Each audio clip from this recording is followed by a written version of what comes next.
हाय, hello, नमस्कार. मी कोमल तुम्हा सर्वांचे स्वागत करते माझ्या अजून एका नवीन व्हिडिओमध्ये. तर आज आपण बघणार आहोत आलू पराठाची रेसिपी. तर इकडे बघू शकता की आपले आलू पराठा बनवून तयार आहेत. तुम्ही हे आहेत ते मुलांना टिफिनमध्येही देऊ शकता, ते आवडीनेच खातील. तर इकडे बघू शकता मस्त असे इथे आपले आलू पराठा बनवून तयार आहेत. जास्त कडकही झालेले नाही आहेत आणि अगदीच मऊही झालेले नाही आहेत. तर बघू शकता छान असे आपले आलू पराठा बनवून इथे तयार आहेत. सगळ्यात आधी तुम्ही चॅनलवरती नवीन असाल तर चॅनलला सबस्क्राईब करा, व्हिडिओ आवडल्यास व्हिडिओला लाईक करा आणि जास्तीत जास्त शेअर करा आणि त्यानंतर येणाऱ्या बेल आयकॉनवरती क्लिक करा, म्हणजे माझ्या नवीन व्हिडिओचे नोटिफिकेशन तुम्हाला मिळेल. तर सगळ्यात आधी आपण इथे पीठ मळून घेणार आहोत. त्यासाठी मी इथे चवीनुसार मीठ आणि थोडंसं पाणी घेतलेलं आहे आणि त्यानंतर आपल्याला गरजेनुसार जेवढं आपल्याला पराठे बनवायचे असतील त्या अंदाजाने इथे पीठ घ्यायचं आहे. आता आपल्याला हे पीठ आहे ते व्यवस्थित मळून घ्यायचं आहे. जसं आपण चपातीला मळतो त्याच पद्धतीने आपल्याला इथे पीठ मळून घ्यायचं आहे. आणि इथे आपल्याला एक लक्षात ठेवायचं आहे की आपण जेवढं पीठ इथे मळणार तेवढं आपल्या आलू पराठे आहेत ते छान मऊसूत होणार. तर बघू शकता इकडे पीठ मळून झालेलं आहे. आता मी याला थोडंसं तेल लावून पीठ आहे 15 ते 20 मिनिटासाठी आपल्याला भिजत ठेवायचं आहे. जेवढं जास्त पीठ भिजेल तेवढं आपले आलू पराठे छान होतील. तर इकडे बघू शकता की पीठ माझं मळून झालेलं आहे. आता मी याला 15 ते 20 मिनिटासाठी भिजत ठेवणार आहे. तोपर्यंत आपण इकडे पराठ्यासाठी लागणारे स्टफिंग बनवून घेऊयात.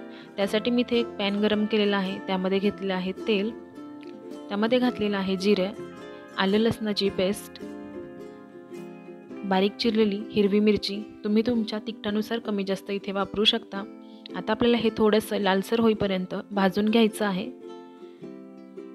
त्यानंतर आपण त्यामध्ये घालणार आहे थोडीशी हळद आणि थोडीशी लाल मिरची पावडर आणि थोडंसं धणेपूड. इथे तुम्ही तुमच्या गरजेनुसार तिखट वापरू शकता. आता हे आपल्याला या तेलामध्ये थोडंसं मिक्स करून घ्यायचं आणि त्यानंतर त्यामध्ये घालायचं आहे चवीनुसार मीठ. तेलामध्ये मीठ टाकल्यामुळे काय होतं तर जे स्टफिंग आहे ते पूर्ण स्टफिंगमध्ये मीठ एकत्र मिक्स होतं. तर इकडे बघू शकता मी इथे घातलेले आहे उकडलेले बटाटे. आता बटाटे आहेत ते तुम्ही स्मॅश करूनही घालू शकता किंवा किसूनही घालू शकता. तर इकडे मी डायरेक्ट घातलेले आहेत आणि आता हे बटाटे आहेत ते यामध्ये व्यवस्थित मिक्स करून घ्यायचं आणि त्यानंतर त्यामध्येच आपल्याला हे पोटॅटो मॅशरने व्यवस्थित स्मॅश करून घ्यायचे, म्हणजे यामध्ये जास्त गाठी राहणार नाहीत किंवा बटाट्याच्या फोडी राहणार नाहीत आणि ते पराठा लाटताना आपल्याला त्या पिठामध्ये येणार नाहीत. तर इकडे बघू शकता की मस्त असं आपल्या इथे पराठ्याचं स्टफिंग तयार आहे. त्यानंतर त्यावरती घालायची आहे बारीक चिरलेली कोथिंबीर घातल्यामुळे आपल्या पराठ्याला छान टेस्ट येते. तर आता कोथिंबीरही यामध्ये मिक्स करून घ्यायचं आहे आणि आता आपल्याला हे स्टफिंग आहे ते थंड करून घ्यायचं आहे. जर तुम्ही गरम गरम लाटायला घेतलं तर ते पराठे आहेत ते फाटतील किंवा त्यातलं स्टफिंग बाहेर येईल. तर आता आपले स्टफिंगही थंड झालेलं आहे आणि इकडे आपले पीठ आहे तेही व्यवस्थित भिजलेलं आहे. आता भिजलेलं पीठ आहे तेही आपल्याला छान असं मळून घ्यायचं आहे, एकजीव करून घ्यायचं आहे. आणि त्यानंतर आपण जसं चपातीला एक गोळी बनवून घेतो तशीच आपल्याला इथे एक गोळी बनवून घ्यायची आहे.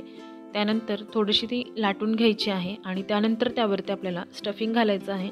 या पद्धतीने तुम्ही एकदा बनवून बघा, तुमचे पराठे अजिबात फाटणार नाहीत.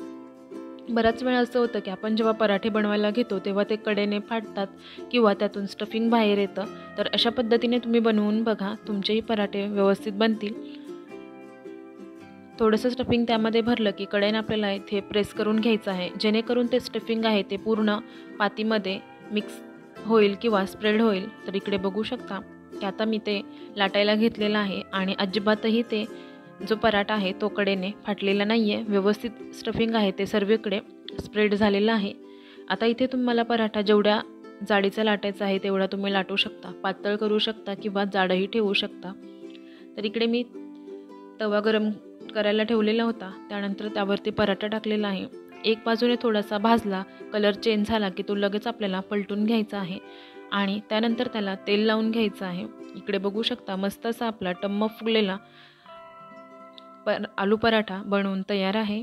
आता आपल्याला हा पराठा आहे तो भाजताना मीडियम गॅसच्या फ्लेमवरती भाजायचा आहे, जेणेकरून तो छान खरपूस भाजला जाईल.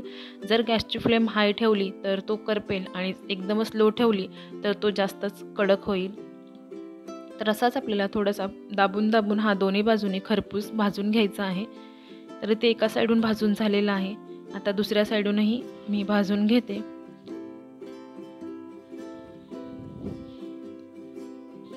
इथे आपला मस्तसा आलू पराठा बनवून तयार आहे। अशाच पद्धतीने मी बाकीचेही पराठे बनवून घेते। अजून जर तुम्हाला माझा व्हिडिओ आवडत असतील तर व्हिडिओ खाली असलेल्या कमेंट बॉक्समध्ये कमेंट करून कळवा की तुम्हाला माझे व्हिडिओज कसे वाटतात, आणि जास्तीत जास्त शेअर करा आणि लाईक करायला विसरू नका। तर इकडे बघू शकता की दुसराही पराठा मी इथे बनवून घेतलेला आहे आणि तोही छान टम्म फुगलेला आहे।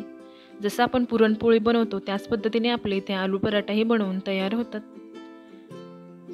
अजूनपर्यंत तुम्ही मला इंस्टाग्रामला फॉलो केलं नसेल तर इंस्टाग्रामला फॉलो करा आणि माझ्या फेसबुक पेजलाही लाईक करा। तर इकडे बघू शकता आपले सर्व पराठे बनवून तयार आहेत। अगदी परफेक्ट झालेले आहेत आणि जास्त कडकही झालेले नाही आहेत। छान असे मऊ आपले पराठे बनवून तयार आहेत।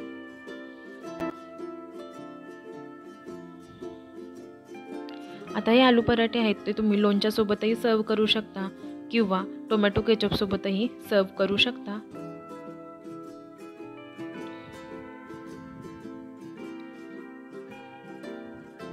तर इकडे बघू शकता आपले परफेक्ट असे आलू पराठे बनवून तयार आहेत। हे आहेत ते तुम्ही मुलांनाही टिफिनमध्ये देऊ शकता। तुम्ही माझा व्हिडिओ शेवटपर्यंत पाहिलात त्यासाठी धन्यवाद। पुन्हा भेटूया अशाच एका छानशा रेसिपीसोबत। थँक्यू।